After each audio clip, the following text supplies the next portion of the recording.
Olá pessoal, na nossa aula de hoje a gente vai trabalhar a questão do estresse durante a quarentena, durante esse período de isolamento social pelo qual nós estamos passando. A gente vai utilizar para isso o material que foi disponibilizado e preparado pela Organização das Nações Unidas, a ONU. Esse material ele traz 6 orientações de como lidar com o estresse durante o surto de Covid-19. A primeira orientação que esse material nos traz é em relação à comunicação.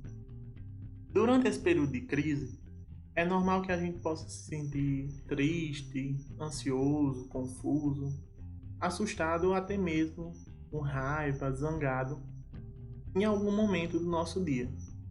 E às vezes é importante que a gente consiga falar com outra pessoa.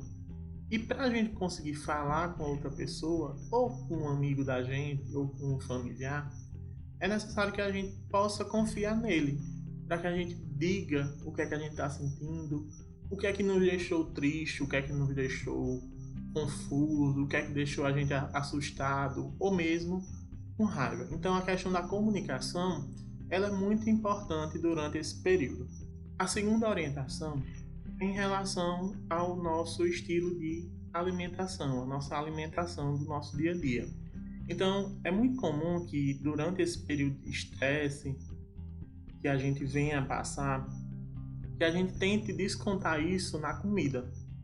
Mas é importante que a gente tente manter o nosso estilo de vida saudável. O que eu comia antes disso, por que eu vou comer agora o dobro, o triplo? Então, é importante que a gente tenha esse controle, certo? A gente consiga ter um período de sono, um período de descanso. Tente praticar exercícios físicos, mesmo dentro de casa, certo? A gente tem hoje várias lives, né, que ficaram famosas, com sugestões de exercícios que a gente consegue fazer em casa, que a gente consegue praticar em casa. Então, uma forma de levar a nossa vida de forma mais saudável durante esse período. A terceira orientação é em relação à utilização de alguns meios que não são recomendados para lidar com essas emoções, que é a questão do consumo do álcool e também das drogas, inclusive, né, vale ressaltar aqui as drogas lícitas. Então, esses não são os meios mais recomendados para a gente conseguir lidar com essas emoções. Então, se a gente está se sentindo angustiado, perturbado de alguma forma, é muito importante que a gente busque um auxílio profissional.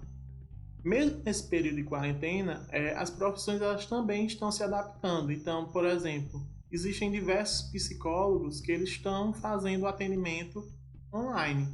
Então, é muito importante que se a gente realmente se sente angustiado, perturbado de alguma forma com todas essas emoções, com esses estresses que a gente está passando durante esse período, é importante que a gente tente buscar uma ajuda especializada da área.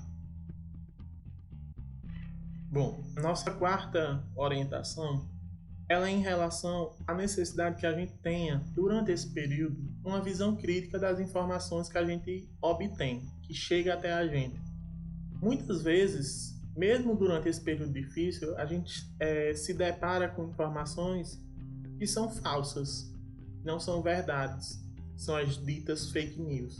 Então é muito importante que a gente tente sempre procurar informações oficiais, com fontes confiáveis, jornais renomados, para que a gente tenha uma confiabilidade naquela informação. A gente nunca deve se basear, eu recebi uma notícia aqui e vou levar isso como verdade. Recebi essa notícia, então vou pesquisar. Será que outros sites têm isso? Porque geralmente quando é uma notícia verídica, ela é vinculada por diversas páginas da internet, por diversos jornais, por diversas revistas. Então, é muito importante que a gente tente sempre averiguar de onde é que está saindo essa informação. A quinta orientação, ela é também, de certa forma, ela está ligada à quarta. Por quê? Muitos psicólogos, muitos pensadores da área, eles recomendam que a gente tente também balancear o tempo que a gente disponibiliza para saber sobre as informações. Por quê? Porque às vezes tem gente que passa 24 horas escutando o jornal e muitas vezes saem notícias que abalam o nosso emocional. Então é muito importante a gente ter uma noção que a gente não pode também ficar 24 horas olhando, assistindo, lendo informações sobre esse problema. A gente, claro, precisa se informar, mas a gente também tem que ter uma informação que não precisa ser 24 horas. Então, a sexta orientação, ela é algo bem pessoal. Por quê? Porque ela pede que a gente recorra a capacidades e competências que já nos ajudaram no passado a superar alguma situação adversa, algum problema, alguma situação negativa que a gente teve na nossa vida.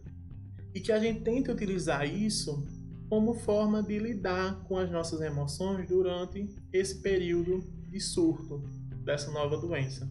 Então, que a gente tente utilizar esse nosso histórico passado como algo a ajudar a lidar com essa nova situação. Aqui eu trouxe um vídeo para vocês que é sobre uma psicóloga que ela relata formas da gente lidar com essas emoções durante esse período. Vamos assistir. Bom, a psicóloga Meire Camia continua com a gente. Nosso assunto de hoje é a saúde mental. Meire, você falava anteriormente que São Paulo é a cidade mais estressante para se viver. Sim. E nesses tempos ela se torna ainda mais estressante, né? Todos nós estamos no topo do estresse. Em momentos onde um dos membros da família demonstra uma irritação ainda maior, fica ainda mais irritado, o que é possível fazer para tentar controlar e baixar um pouco aquela irritação momentânea, aquele momento de explosão? Sim, adorei essa pergunta, porque deve estar acontecendo isso na casa da maioria das pessoas. Porque o medo, ele está na mesma área cerebral que a raiva. Então, todo mundo tem que entender que a pessoa que tem muito medo, ou seja, todo mundo que está com ansiedade, está estressado, também está irritado. E, normalmente, a gente tende a jogar a nossa irritação no outro. Então, é assim... Ou você não apagou a luz, então você vai jogando a raiva no parceiro, nas crianças, e as outras pessoas fazem a mesma coisa. O que é ser inteligente emocionalmente? É você entender esse processo e parar de ser o alimentador do ciclo.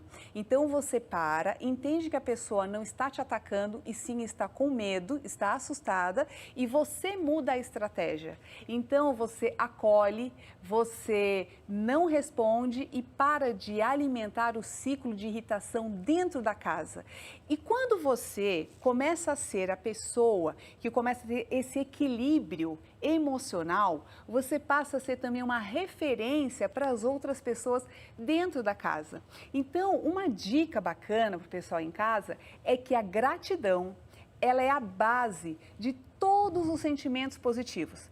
Felicidade, motivação e aumenta a imunidade. Então, se você quiser ficar livre desse vírus, você tem que aumentar a sua imunidade. E o estado emocional, ele está diretamente atrelado à imunidade. Então, se você começa o dia agradecendo aquilo que você tem, agradeça a sua casa, a sua comida, a sua família, você já enche as tuas células com coisas positivas e assim você se mantém bem e para de ser a pessoa que fica alimentando aquela discórdia dentro do ambiente de casa. Então, no vídeo, a psicóloga ela fala sobre a necessidade da gente ter um momento de gratidão no nosso dia, de dedicar um pequeno tempo para agradecer pelas coisas boas, pelas pequenas coisas boas que ocorrem no nosso dia. E ela até ressalta que isso pode ser uma forma da gente aumentar a nossa imunidade, né? Então, que a gente possa fazer a partir de hoje, né? Tentar dedicar um pequeno pedaço do nosso tempo para conseguir, né? Agradecer mais pelas coisas que acontecem na nossa vida. E assim a gente consegue encerrar a aula de hoje. Eu vou deixar mais um vídeo para vocês, que aí fica opcional vocês assistirem ou não, mas que também traz algumas possibilidades da gente contornar esse estresse que acaba surgindo, né, durante esse período de quarentena. Para finalizar, desejo um ótimo dia para vocês, uma ótima semana e que a gente possa se encontrar na nossa próxima aula.